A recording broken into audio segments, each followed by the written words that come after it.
బంగారాన్ని విడిపించి ఆ రోజు ఆన్లైన్ రేటుకే మేము కొంటాం. Sharma gold company. నమస్కారం, సుమన్ టీవీకి స్వాగతం. ద్వాదశ రాశుల వారికి ఈ మే మాసం అంతా ఏ రకంగా ఉండబోతుంది, నవగ్రహాల స్థితిగతులు ఎలా ఉన్నాయి, ఎటువంటి ఫలితాన్ని అందిస్తున్నాయి అనే విషయాన్ని తెలియజేసేందుకు మనతో పాటు ఉన్నారు జ్యోతిష్య రత్న, జ్యోతిష్య చక్ర వైభవ నిపుణ డాక్టర్ రాళ్లపల్లి రవికుమార్ గారు మనతో పాటు ఉన్నారు. గురుగారు నమస్కారం అండి. నమస్కారం. గురుగారు, ద్వాదశ రాశుల వారికి ఏ రకంగా ఉండబోతుంది మే మాసం అంతా అనే విషయాన్ని తెలుసుకునే ముందు నవగ్రహాల స్థితిగతులు ఏ రకంగా ఉన్నాయి వాళ్ళ మొత్తం అంతా కూడా. రవి గ్రహం వచ్చేసి మనకి వృషభ రాశిలో ఉన్నారు. అలాగే కుజుడు వచ్చి మనకి మీన రాశిలో ఉన్నారు. అలాగే రాహు వచ్చేసి మనకి అదే మీన రాశిలో ఉన్నారు. అలాగే గురువు వచ్చి మనకి 1 మే నుంచి గురువు మారుతున్నాడు కాబట్టి గురువు మనకి వృషభ రాశిలో ఉన్నారు. అలాగే శని స్వస్థానమైన కుంభరాశిలో ఉన్నారు. అలాగే శుక్రుడు వచ్చేసి మనకి మేషరాశిలో ఉన్నారు. కొన్ని రోజులు మే 15 తారీఖు తర్వాత నుంచి మటుకు వృషభ రాశిలోకి వస్తాడు. అలాగే ఆఖరిగా వచ్చి బుధుడు వచ్చేసి మటుకు మనకి వృషభ రాశిలోకి వస్తాడు. ఇప్పుడు మనకి నర్మదా నది పుష్కరాలు కూడా స్టార్ట్ అండి 1 మే నుంచి. మనం ఎప్పుడైనా సరే ఒక రాశి నుంచి ఇంకో రాశికి గురువు మారినప్పుడు ఎలా చూసుకోవాలంటే, పుష్కరాలు ఎప్పుడైతే ఆరంభం అవుతాయో ఆ రోజు నుంచే మనకి గురువు ఒక రాశి నుంచి ఇంకో రాశిలోకి మారుతున్నట్టు అన్నమాట. బట్ 1 మే నుంచి మటుకు మనకి వృషభ రాశిలోకి గురువు ప్రవేశించాడు. ఈ సంవత్సర కాలం అంతా కూడా మనకి కేవలం ఒక సంవత్సర కాలం ఉంటాడు. సంవత్సర కాలం. అందుకే 12 రాసులు కాబట్టి 12 ఒక్కొక్క సంవత్సరం కలిపితే పుష్కర కాలం అంటారు మనం.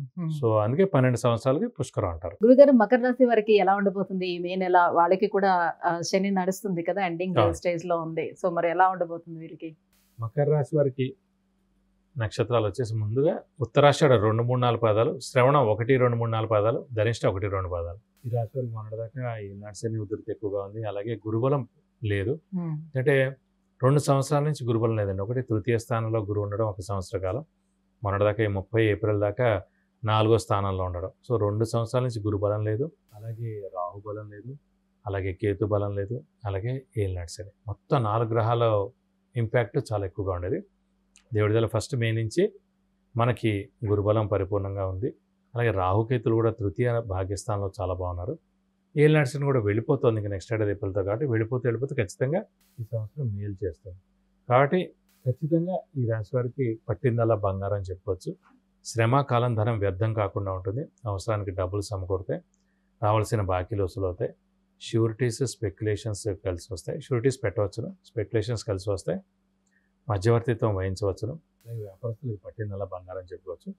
అలాగే అవివాహితుల వివాహం, సంతానం లేని వారి సంతానం, నిరుద్యోగులు ఉద్యోగం, ఉద్యోగస్తులకి ప్రమోషన్స్, అలాగే ఉద్యోగస్తులకి నేమ్ అండ్ ఫేమ్, బాస్ నుంచి మన్నన, ఫారెన్ టూర్ విజిట్స్ ఇవన్నీ కూడా పొందుతారు.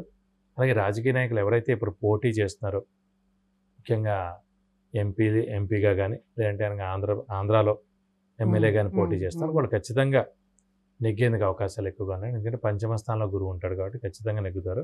అంటే ఇప్పుడు మనకి మేలో ఎలక్షన్స్ కాబట్టి 1 మే నుంచి గురువు స్టార్ట్ అయ్యాడు కాబట్టి ముఖ్యంగా మేషరాశి వారు, కర్కాటక రాశి వారు, సింహరాశి వారు, కన్యారాశి వారు, అలాగే వృశ్చిక రాశి వారు, అలాగే మకర రాశి వారు, ఈ 5-6 రాశుల వారు కూడా ఖచ్చితంగా రాజకీయ నాయకులు ఎవరైతే పోటీ చేస్తున్నారో వాళ్ళు నెగ్గేందుకు అవకాశాలు 100% ఉన్నాయండి. వాళ్ళ వ్యక్తిగత జాతకాలు కూడా ఇంకొంచెం బాగుంటే ఖచ్చితంగా ఇంకా ఓట్లు ఎక్కువ రావడం, అంటే మినిస్టర్ అవ్వడం ఇవన్నీ కూడా జరుగుతాయి. కాబట్టి ఈ 6 రాశులు మటుకు ఖచ్చితంగా బాగున్నాయండి. వీరు పోటీ చేసేవాళ్ళకి చాలా బాగుంటుంది చెప్పుకోవచ్చు. మకర రాశి వారి మటుకు ఇంకా పెద్దవాళ్ళు, చిన్నపిల్లల ఆరోగ్య విషయం కూడా చాలా బాగుంటుంది. అలాగే వీరి ఆరోగ్యం బాగుంటుంది. విద్యార్థులకి సువర్ణ అవకాశం అని చెప్పుకోవచ్చు. మంచి ర్యాంకులు సాధిస్తారు, మంచి యూనివర్సిటీలో సీట్ పొందుతారు. అది ఫారెన్ అవ్వచ్చు. ఎందుకంటే ఏలినాటి శని నడుస్తుంది కాబట్టి స్థానచలనం కూడా ఉంటుంది. కాబట్టి విద్యార్థులకు స్థానచలనం అంటే కనుక ఫారెన్లో మంచి యూనివర్సిటీలో ర్యాంక్ సాధించడం ద్వారా అక్కడికి వెళ్ళి చదువుకునేందుకు అవకాశాలు ఎక్కువగా ఉన్నాయి. అలాగే ఏలినాటి శని నడుస్తుంది కాబట్టి స్థానచలనం ఉంటుంది. ఇల్లు మార్పు కానీ, ఉద్యోగ మార్పు కానీ, లేదంటే వేరే ఊరు ట్రాన్స్ఫర్ అవ్వడం కానీ, లేదంటే వేరే ఊర్లో కొత్త జాబ్ వెతుక్కోవడం కానీ జరిగేందుకు అవకాశం, లేదంటే ఇల్లు మారడం కానీ ఏదైనా సరే మారితే మంచిదండి. ఈ సంవత్సర కాలమే ఉంది కాబట్టి ఇంకా ఏలినాటి శని మారితే మంచిదే, మార్పు మంచిదే అని చెప్పుకోవచ్చు. అలాగే 5వ స్థానంలో గురువు ఉన్నందుకు ఖచ్చితంగా 5వ స్థానం సంతాన స్థానం అండి. సో సంతాన కారకుడైన గురువు సంతాన స్థానంలో ఉన్నాడు కాబట్టి సంతానం లేని వారికి ఖచ్చితంగా ఈ సంవత్సరం సంతానం కలుగుతుంది. అలాగే సంతాన స్థానంలో గురువు ఉన్నందుకు ఈ మకర రాశి వారు ఎవరైతే ఉన్నారో వారి సంతానం కూడా చాలా అభివృద్ధి చెందుతారు ఈ సంవత్సర కాలంలో. అంటే ఈ మకర రాశి వారి సంతానం ఎవరైతే ఉన్నారో వారికి ఉన్నత విద్య రావచ్చు, అలాగే పెళ్లి కాకపోతే పెళ్ళి అవ్వచ్చు, సంతానం లేని వారికి సంతానం కలగవచ్చు, అలాగే ఎవరైనా వాహనం కొనాలనుకుంటే కొనవచ్చు, బంగారం కొనవచ్చు, ఇలా ఇంటికి కొత్త వస్తువు కూడా కొనేందుకు అవకాశం ఉంది. సో ఇలా చెప్పేవన్నీ కూడా అన్ని శుభాలు కూడా జరిగేందుకు అవకాశాలు 100% ఉన్నాయి. ఇంకా వివాహ ప్రయత్నాలు ఏమైనా ఫలిస్తాయి? వివాహ ప్రయత్నాలు ఖచ్చితంగా చేసుకోవాలి. ఎందుకంటే 2 ఏళ్ల నుంచి గురుబలం లేకపోవడం వల్లనే కుదిరినవి క్యాన్సిల్ అయిపోయి, ఫైనల్ అయ్యేది మాటల దాకా వచ్చినవి క్యాన్సిల్ అయిపోయి, అలాగే సంబంధాలే రాలేదు, ఎందుకో ఆలస్యం అయిపోయి డిలే అయిపోయి వీళ్ళే వద్దనుకుని ఎవరైతే మకర రాశి వారు ఉన్నారో వాళ్ళే వివాహం ఎంత కావట్లేదు చెప్పి కొన్ని రోజులు ఆగుదని చెప్పి ఆగిపోయిన వాళ్ళు కూడా ఉన్నారు. ఇలా చాలా జరుగుతూ వచ్చాయి మనం. కాబట్టి ఇప్పుడు మటుకు సరైన సమయం వచ్చింది కాబట్టి ఇప్పుడు మటుకు వదిలిపెట్టకండి. ఎందుకంటే మళ్ళీ మే, జూన్, జూలై 3 నెలలు కూడా మూఢం ఉంది కాబట్టి ఇప్పటి నుంచి మీరు స్పీడ్గా మొదలు పెడితే ఆగస్టు నుంచి ముహూర్తాలు ఉన్నాయి కాబట్టి ఖచ్చితంగా డిసెంబర్ లోపల వివాహానికి అవకాశాలు ఎక్కువగా ఉన్నాయి. మరి గురుబలం బాగానే ఉందంటున్నారు కాబట్టి వ్యాపారస్తులకి ఏ రకంగా ఉంటుంది? వ్యాపారస్తులు మటు పట్టిందల్లా బంగారం. వాళ్ళు కొత్త వ్యాపారం స్టార్ట్ చేయొచ్చు, లేదంటే ఎక్స్పాన్షన్కి వెళ్ళచ్చు, అప్పులు కూడా ఎక్కువగా ఇవ్వచ్చు, క్రెడిట్స్ ఇవ్వచ్చు. సో ఖచ్చితంగా వారికి బాగా కలిసి వస్తుంది. ఎందుకంటే ఇంకా ఏలినాటి శని కూడా వెళ్ళిపోతాం కదండి. కాబట్టి ఇంకా రాబోయే రోజులన్నీ కూడా వారికి సువర్ణ అవకాశం అని చెప్పుకోవచ్చు. ఇంకా మరింత శుభ ఫలితాన్ని పొందేందుకు ఎటువంటి పరిహారాన్ని పాటించాలి, ఎటువంటి దాన ధర్మాలు చేసుకోవాల్సి ఉంటుంది, ఏ దైవారాధన చేసుకోవాలి? ప్రస్తుతం మటుకు రాహుకేతు గురువు బాగానే ఉన్నారు కాబట్టి మీరు ఓన్లీ శని కొంచెం వీక్గా ఉన్నాడు కాబట్టి ప్రతి శనివారం ఉపవాసం ఉండడం, వీలైతే కనుక ప్రతి శనివారం ఆంజనేయ స్వామి టెంపుల్కి వెళ్ళి 41 ప్రదక్షిణాలు చేసి, ఎప్పుడైనా వీలైతే కనుక వడమాల సమర్పించడం, సింధూర పూజ చేయించడం, అలాగే తమలపాకులతో పూజ చేయించడం, ఇవన్నీ చేస్తే చాలా మంచిది. కానీ రక్తదానం మటుకు చేస్తే మంచిదండి వీలైతే ఒక శనివారం రోజున. ఎందుకంటే మనం సాధారణంగా ఏలినాటి శనిలో అనారోగ్య అవకాశాలు ఉన్నాయి. చిన్న దెబ్బలు తగలడం, యాక్సిడెంట్ అవ్వడం జరుగుతుంటాయి.